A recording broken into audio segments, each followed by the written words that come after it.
بسم اللہ الرحمن الرحیم۔ السلام علیکم۔ میرے چینل اسلامک ورڈ میں سب کو خوش آمدید کہتی ہوں۔ عورتوں میں حیض کی ابتدا کیسے ہوئی؟ کیا یہ لڑکیوں کے لیے سزا ہے؟ کیا یہ سچ ہے؟ حضرت حوا علیہ السلام کو سب سے پہلے حیض آیا جو اللہ کی طرف سے ان کے لیے سزا تھی۔ کیا حیض کی ابتدا بنی اسرائیل سے ہوئی؟ کیا بنی اسرائیل سے پہلے عورتیں حیض سے پاک تھیں؟ آج کی ویڈیو انتہائی تحقیق کے بعد بنائی گئی ہے جس میں ہم اپنے ناظرین کو قرآن و حدیث اور مستند روایات سے ان سب سوالات کے جوابات دیں گے۔ اصل میں بہت سے اس موضوع پر بات کرنا اس لیے ضروری ہے کہ آج کل بہت سی روایات ویڈیوز ایسی پھیل رہی ہیں کہ جن میں غیر مستند روایات پیش کر کے سادہ مسلمانوں کو گمراہ کیا جا رہا ہے۔ ایسی ویڈیو دیکھ کر ہم سب اپنی ماں حضرت حوا علیہ السلام پر برائی باندھ دیتے ہیں۔ آپ سب سے التماس ہے اس ویڈیو کو پورا دیکھیے گا تاکہ دوبارہ کبھی کوئی بھی آپ کو اس موضوع پر گمراہ نہ کر سکے۔ حضرت عبدالرزاق و مسند اسحاق میں حضرت عبداللہ رضی اللہ عنہ بن مسعود رضی اللہ عنہ اور حضرت اسماء بن ابی بکر سے روایت نقل کی گئی ہے۔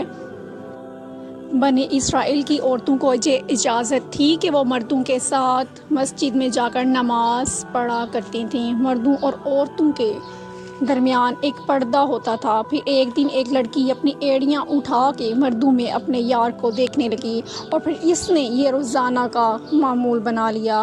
اس کی دیکھا دیکھی سبھی عورتیں اپنی مسجد میں آتی اور پھر ایڑیاں اٹھا کے اپنے پردے کے اوپر سے غیر مردوں سے تانک جھانک کرنے لگ گئیں۔ چنانچہ ان کو مسجد میں جانے سے ایسے روکا گیا کہ ان پر حیض مسلط کر دیا گیا۔ اب چونکہ لوگ اس روایت سے یہ سبق لیتے ہیں کہ حیض کی ابتدا ہی بنی اسرائیل سے ہوئی، جو کہ غلط ہے، کیونکہ مفسرین اس روایت کی تفسیر میں لکھتے ہیں کہ یہ حیض عام نہیں تھا بلکہ بنی اسرائیل کی عورتوں کو مسجد میں گناہ کرنے کی اللہ پاک نے ایسے سزا دی تھی کہ 4 مہینے تک مسلسل صبح و شام عورتیں حیض کی کیفیت میں رہیں اور مسجد میں آنا بند کر دیا۔ پھر جب اللہ پاک نے ان کی توبہ قبول کی تو یہ عذاب ان پر سے ختم ہو گیا۔ صحیح احادیث مبارکہ سے یہ بات ثابت ہے کہ عورتوں میں حیض کی ابتدا روز اول سے ہے۔ آئیے اس بارے میں احادیث مبارکہ بیان کرتے ہیں کہ جن سے ثابت ہوگا کہ حیض کی ابتدا پہلے دن سے ہی ہے، نہ کہ بنی اسرائیل سے اس کی ابتدا ہوئی۔ حضرت عائشہ حجۃ الوداع میں اللہ کے رسول صلی اللہ علیہ وآلہ وسلم کے ساتھ حج کے ارادے سے نکلی۔ راستے میں انہیں حیض آ گیا تو وہ اس اندیشے سے رونے لگ گئیں کہ اب وہ مناسک حج ادا کرنے سے محروم ہو جائیں گی۔ آپ صلی اللہ علیہ وآلہ وسلم کو معلوم ہوا تو آپ صلی اللہ علیہ وآلہ وسلم نے سمجھاتے ہوئے فرمایا، یہ ایسی چیز ہے جسے اللہ تعالیٰ نے اولاد اعظم میں عورتوں کے لیے لازم قرار دیا ہے۔ اس حالت میں تم بھی وہی سب کرو جو حاجی کرتا ہے، صرف پاک ہونے تک بیت اللہ کا طواف نہ کرو۔ بخاری شریف میں حدیث موجود ہے۔ بالکل اسی طرح ایک حدیث حضرت ام سلمہ رضی اللہ عنہا سے مروی ہے کہ حضرت ام سلمہ رضی اللہ عنہا بیان کرتی ہیں کہ ایک موقع پر میں رسول اللہ صلی اللہ علیہ وآلہ وسلم کے پاس تھی کہ مجھے حیض آنے لگا۔ میں وہاں سے اٹھ گئی۔ آپ صلی اللہ علیہ وآلہ وسلم نے دریافت کیا تو میں نے بتایا کہ مجھے حیض آنے لگا ہے۔ آپ صلی اللہ علیہ وآلہ وسلم نے فرمایا، یہ ایسی چیز ہے جسے اللہ تعالیٰ نے آدم علیہ السلام کی بیٹیوں پر لازم کر دیا ہے۔ سنن ابن ماجہ۔ اس موضوع پر امام بخاری رحمۃ اللہ علیہ نے بخاری شریف میں ایک باب بھی قائم کیا ہے جس کا نام حیض کا آغاز کیسے ہوا ہے۔ امام بخاری لکھتے ہیں کہ حضور اکرم صلی اللہ علیہ وآلہ وسلم نے فرمایا، یہ وہ چیز ہے جسے اللہ نے آدم کی بیٹیوں پر لازم کیا ہے۔ امام بخاری مزید لکھتے ہیں کہ بعض لوگ کہتے ہیں کہ حیض کا آنا بنی اسرائیل سے ہوا ہے، جبکہ اس معاملے میں نبی کریم صلی اللہ علیہ وآلہ وسلم کا ارشاد زیادہ معتبر ہے، چونکہ حضور صلی اللہ علیہ وآلہ وسلم نے فرمایا کہ اللہ نے حیض کو آدم کی بیٹیوں پر لازم کیا ہے اور اس لیے بنی اسرائیل سے پہلے بھی حضرت آدم کی اولاد میں حیض موجود تھا۔ علامہ ابن حجر اسقلانی اور فتح الباری میں بھی یہی بات ثابت کیا گیا ہے کہ حیض ابتدائی تخلیق سے عورتوں کو آتا رہا ہے۔ اب بات کرتے ہیں ان روایات کی کہ جن میں یہ کہا جاتا ہے کہ حیض کی ابتدا حضرت حوا سے ہوئی اور ایسا بطور سزا ہوا۔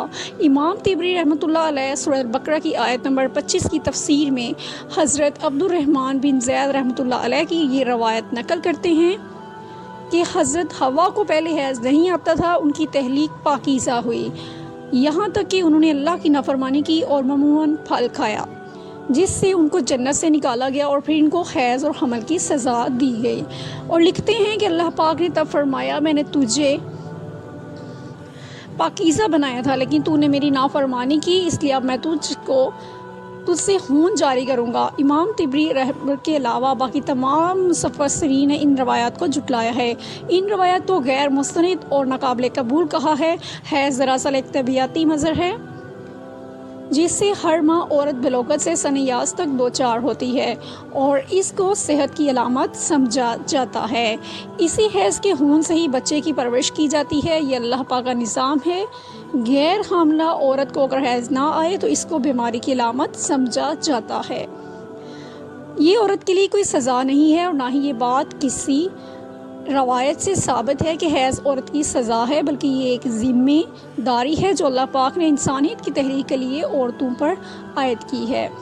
اسی لیے جو عورتیں اس ذمہ داری کو بخوبی نبھاتی ہیں وہ اجر و ثواب کی مستحق ہیں، جیسا کہ حضرت عائشہ رضی اللہ عنہا نے ایک دفعہ حضور پاک صلی اللہ علیہ وآلہ وسلم سے سوال کیا کہ اللہ کے نبی، مجھے تو لگتا ہے کہ عورتیں پیدا ہی مصیبت جھیلنے کے لیے ہیں۔ حضرت عائشہ کا اشارہ حیض اور حمل کی تکلیف کی طرف تھا۔ حضور پاک صلی اللہ علیہ وآلہ وسلم مسکرائے اور فرمایا، نہیں بلکہ یہ ایسی چیز ہے جس کے ذریعے بنی آدم کی عورتیں آزمائی گئی۔ مسند احمد کی حدیث میں یہ بھی حدیث موجود ہے۔ اس حدیث کی تشریح میں علامہ ابن حجر رحمۃ اللہ علیہ فتح الباری میں لکھتے ہیں کہ عورتوں کی تخلیق ہی اللہ پاک نے ایسے کی کہ انہیں حیض آئے۔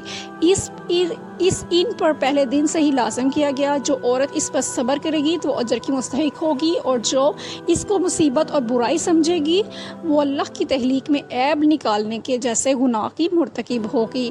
امید ہے اب آپ جان چکے ہیں کہ نہ تو یہ کوئی سزا ہے عورتوں کی اور نہ ہی اسے سزا کے طور پر ڈالا گیا، حضرت حوا علیہ السلام پر مسلط کیا گیا، اور نہ ہی حیض بنی اسرائیل کی عورتوں سے شروع ہوا، بلکہ حیض و حمل تو اللہ پاک کی آزمائش ہے عورتوں کے لیے، جن کا اللہ پاک بروز قیامت عورتوں کو اجر دے گا، فرمائے گا۔ اور اے اللہ پاک ہماری تمام بہنوں کو اس آزمائش میں صبر و تحمل عطا فرما، ہم گناہوں سے دور ہو جائیں اور نیک اعمال کرنے رہیں۔ کمنٹ سیکشن میں آمین لکھنا مت بھولیے گا۔ اگر ویڈیو اچھی لگے اور میرے چینل کو سبسکرائب کر کے بیل آئیکن کے بٹن کو کلک کر دیں تاکہ مزید آنے والی ویڈیوز آپ تک بر وقت پہنچ سکیں۔